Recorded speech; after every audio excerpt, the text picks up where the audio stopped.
Warm it up, warm it up, warm it up, warm it up. Warm it up, Cease. Warm it up. Don't run it, Dak. Spoiler alert. I'm about to. Hey, Just like I'm I about told to run it you back. to. Mm-hmm. All right, here we go. 3, 2, 1. Putting the wild in wild card weekend. It is the National Football League, and it is the Audible recapping 4 games from the wild card weekend, Bloom. And we got to start with Raiders and Bengals. 26-19, the final score. Bengals over the Raiders. And as we do with these playoff recaps, we just do the whole thing at once. Yeah. So the whole thing at once includes, well, a talk about a whistle, right? A talk about Jamar Chase being unstoppable. A talk about the Tyler Boyd touchdown that was whistled, and that was, you know, what's going on here, Whistlegate, or the tuck rule, now the whistle rule. I feel the Bengals would have scored anyway, but Right. The one thing I don't like, Bloom, because I've always said there's a Vegas influence on this year, and that Raiders-Bengals game, way too many flags, way too many fingerprints from the officials. Like, just stop. And that officiating crew is not going to work any more playoff games. Good. Wherever you come down on the whistle gate, well, the Raiders lost. Yeah, the Raiders showed that they do have that ability to survive, and they survived through this game despite being outplayed. The Bengals were really controlling this game. However, they lost Trey Hendrickson, who is their best edge rusher partway through the game. They weren't getting quite as much pressure. Larry Ogunjobi also got hurt, so that strong front four they have took some hits, and the Raiders were able to hang around. Both teams were settling for too many field goals. So it was a question of the Raiders settled for too many field goals, and because of that, they needed a touchdown to tie or win at the end of the game, or the Bengals took too many field goals, and they weren't able to put away the Raiders. But overall, what we saw is just that the Bengals are a superior team than the Raiders. I know it came down to the last play. I know you're going to have this controversial call, but see, like you said, they still could have scored. It wasn't like a kind of play that the whistle, everyone stopped for like 3 seconds. You know, it was about a beat or a beat and a half. Burrow still made an excellent play, and it overshadowed actually a great play by Burrow and a great day by Burrow. I mean, that's the main thing is you had during this game players talking about accounts of players saying, we came to this team because we wanted to play for Joe Burrow, which is really rare when a quarterback is just entering his second year. And you can see the playoffs aren't too big for him, having the city and all of the hopes of the fans for 31 years. I saw Lakeisha Wessling. It is just, I feel a little chill cease watching the end of that game and seeing the Bengals fans finally, Joe Goodberry, Chris Allen, finally being able to throw that monkey off their back and say, okay, we've won a playoff game. Now what we can do is show that we're not satisfied. We're not satisfied. So, you saw in this game Jamar Chase unstoppable, the chemistry with Joe Burrow. T. Higgins, stoppable, stopping himself at times. Yes.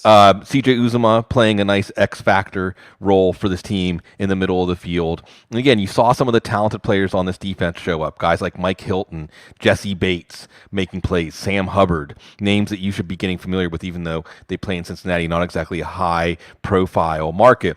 So we're going to see what happens, Cease. Again, I'm got my my thong ready, head down to Bourbon Street, get the cameras ready if the Steelers can pull this off. If not, Bengals Titans.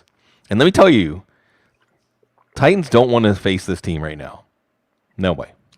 Yep, because the Bengals get the lead. The Titans will be turning on their back. By the way, Derek Carr going to Derek Carr. My hair looks a little Derek Carr-ish, which I don't think is good. Where's the eye makeup? Does he put eye makeup on in that little mustache? I don't know. He has the greatest eyeliner of all time, the greatest eyelashes. But they're going home. And, well, what does 20 years of frustration look like? 47-17.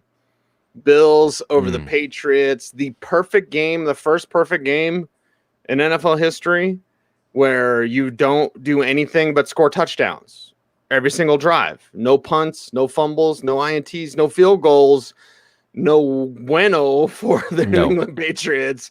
And then Josh Allen and his fantastic performance. Josh Allen's not good in the cold. And a bad day for the analytics crowd that was pushing that narrative as Allen goes out there and tosses the 5 touchdowns and 308 yards. So let's talk about this one. Talk about the Patriots, whatever, garbage time, whatever. But like Buffalo came out, foot on the throat, and then just kept going. They didn't let up. They didn't. And like you said, sees frustration. I think maybe a team, number 3 seed for the 3rd straight year, and maybe now they're ready. They're ready. They're ready for this. You saw Josh Allen just dialed in, totally dialed in. And we've seen uneven Josh Allen. We've seen bad Josh Allen even at times this year. But for the first time in the playoffs, I think this is the first time we've seen good Josh Allen for an entire game. And against a nemesis, and maybe in this case, the familiarity with Belichick takes some of that mystique away. Right? They went into Foxborough, they won 33-21, maybe wasn't even that close. And you just see the myriad of weapons that he has, and now the addition of Devin Singletary. And this is why this is a different team than the one that got drummed out of the AFC Championship game by a Chiefs team that got drummed out of the Super Bowl by the Bucs. Because they have a balanced offense now. And you see Devin Singletary, no, he's never going to push a pile. He's never going to win a collision, but he knows how to not take direct hits. He keeps his legs turning. Skinny. You don't get that direct shot on him. And why didn't they see this before, Bloom? Yeah, well, at least he's saved up now for the playoffs. Yeah. And he hasn't absorbed a season of punishment. So you have balance. On the Patriots side, I mean, just think it's still a limited offense.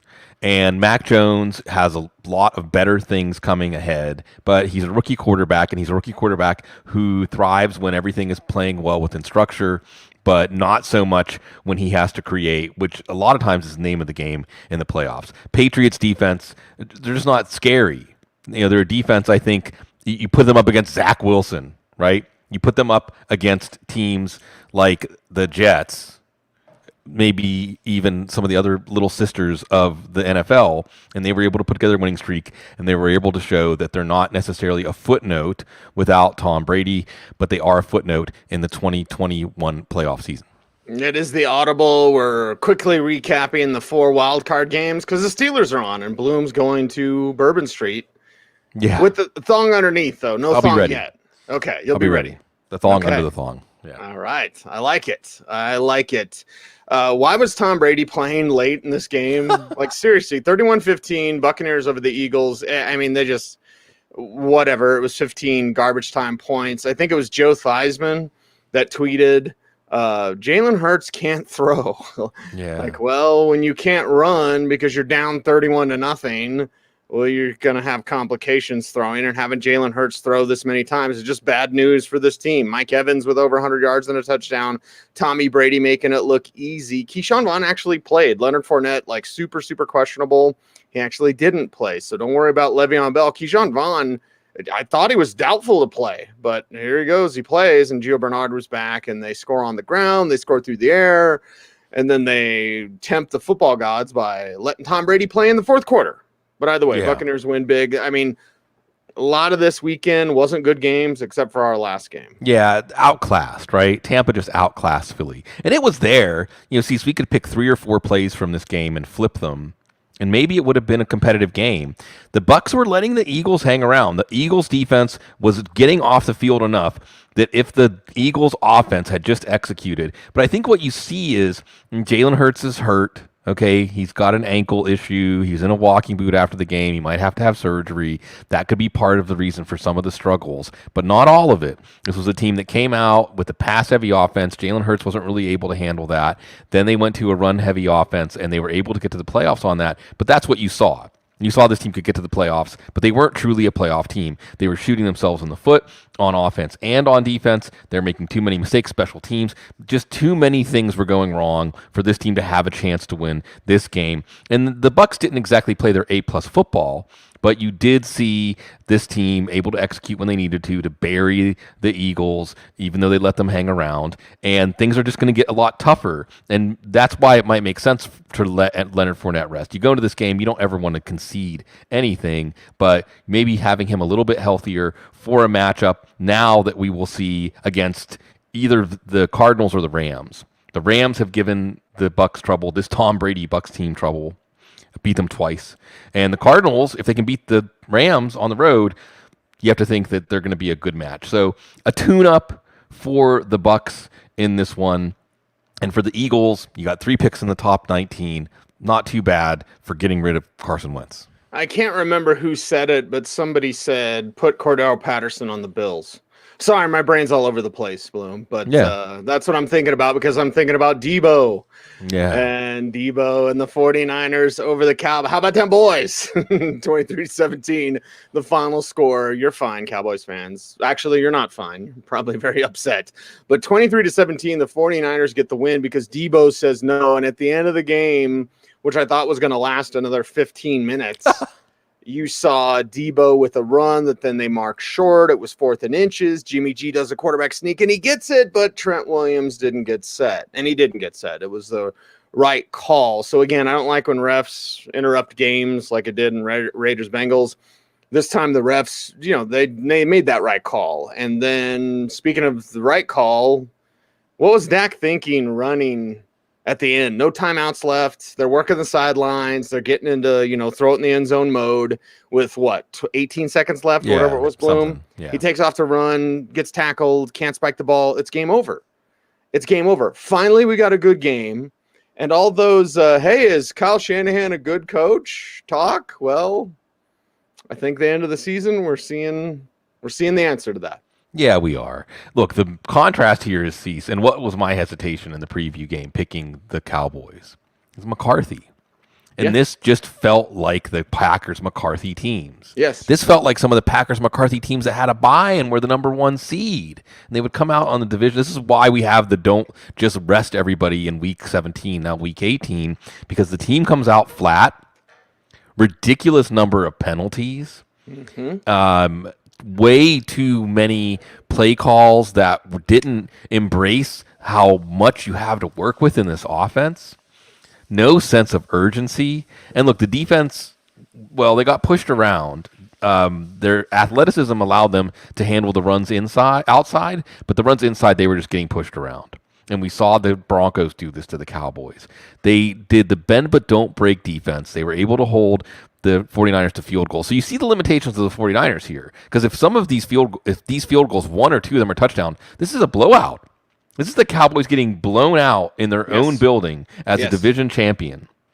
Only because they were able to hold them to field goals, only because of the limitations of Jimmy Garoppolo, was this a game that we even kept watching into the second half. As it goes on to the second half, you see McCarthy's fingerprints. You see McCarthy's fingerprints because there's just no energy to feed off of. There's just nothing. CeeDee Lamb didn't get a catch till 8 minutes in the 4th quarter. Come on. I don't understand. I mean, contrast that. My voice is going to go up an octave like Peter Brady. Contrast that with Jamar Chase, right? Or even T. Higgins. Hell, contrast that with the touches that Debo got or the passes that Brandon Ayuk got. Right. Use your damn stars. It's the playoffs. Win or go home, McCarthy. Yeah. And he'll be in that bucket of KFC tonight. Zeke is not a star anymore. I mean, Zeke's a solid player, but he's not one of your stars. Right. So, and you just saw Dak Prescott in no rhythm, no alignment here. So the game's 23-7. There was even one point it was 23-7. They had a 4th and 1 or 4th and 2 at their own 35. I get it. It's your own 35 if you turn the ball over. But if you don't trust your team to make a yard or 2 on offense, what are we doing here? What are we doing? Why are we here if you see you're down 16? So then, they pull out a fake punt. Okay, yeah, I get it. You're Mike McCarthy because no one thinks you're going to do anything with any sense of urgency. A fake punt will work, and they got a field goal out of it. But it still took a bad interception by Jimmy Garoppolo that almost was returned for a touchdown to make this interesting at the end. And you also felt Garoppolo tighten up once the game got close enough that it was hanging in the balance. Prescott got a few chances. They did get the ball back, as you mentioned, Cecil, at the end. They did move the ball down to about the 40 with 15 seconds left. Prescott decides to take off and run. And I get it. You can say the rule is ridiculous, that the umpire has to come and touch the ball and set the ball. You know this in that situation, though. This is football forever, though. Right. This is always how it's been. Knows that. Chip Kelly would hire students to move the chains and run things in practices in Oregon so that the players would get used to doing it as fast as they could because they weren't going to do it that fast in the game. Right? Coaches have to be aware of these things. So players have to be aware of these things. So you just kind of feel bad for Dak. He falls to 1-3 in the playoffs. Maybe for the Cowboys fans, this could be a blessing in disguise, though, because this is what you're looking for to get Mike McCarthy fired. I expect him to get fired. This is why you hired Mike McCarthy, to win these games, right? I mean, the point is when you hired whoever the next coach was going to be, it was to take this team to the next step. And Kellen Moore should be and will be a hot coaching candidate. Maybe And you Dan just promote Quinn him. might be the And Dan Broncos Quinn. coach. Yeah. Right. So, maybe you retain one of your assistant coaches, coordinators that are very much in demand. But you just hurt for the Cowboys. You hurt for Dak. You hurt for Dak. See, there aren't that many players that we watch, and you can really just feel that they're a good human. Yes. Oh yeah. Maybe even that it's a very unlikely thing that a player like Dak Prescott could rise to the level he did, because he has, and he still hasn't done, because of the kind of person that he is. And you just kind of hurt for him, because I think that you imagine him with a coach who embraces his talents, with an organization that has embraced his talents. Certainly they've surrounded him with the players, with the offensive line, with the wide receivers, the weapons that he needs. But as soon as this game started, Cecil, I remember one time we were in Vegas, and there was a playoff matchup. It was the Texans against somebody. I can't remember who. Maybe it was the Bengals. And I thought the Texans, they had J.J. Watt. They had some things going. But I overlooked that their quarterback was Brian Hoyer. And Cecil, I think as soon as they kicked off the ball, I thought, what did I do placing any money on Brian Hoyer? Right. And likewise, once this game got going and you saw the Cowboys and you saw how they just were doing the opposite of playoff football, I thought, how can you put anything on a Mike McCarthy coach team in the playoffs right now? Well, let's go watch the Steelers bloom, and I'll be looking forward to your live stream. Yeah, right. Play the music. It's New Orleans. It's burlesque, right? Yeah, exactly. It's We're art. all adults. It's art. It's art. Yes. All right. Let's go Steelers, and Ben's retirement party tonight with Tech 9 at halftime, by the way. Ooh. He's Sigmund. I'm Cecil. We're the Audible. Thanks for watching this quick recap. See ya. Stay tuned and stay. Whoops. I always forget. And one day I won't forget. Stay frosty. Frosty.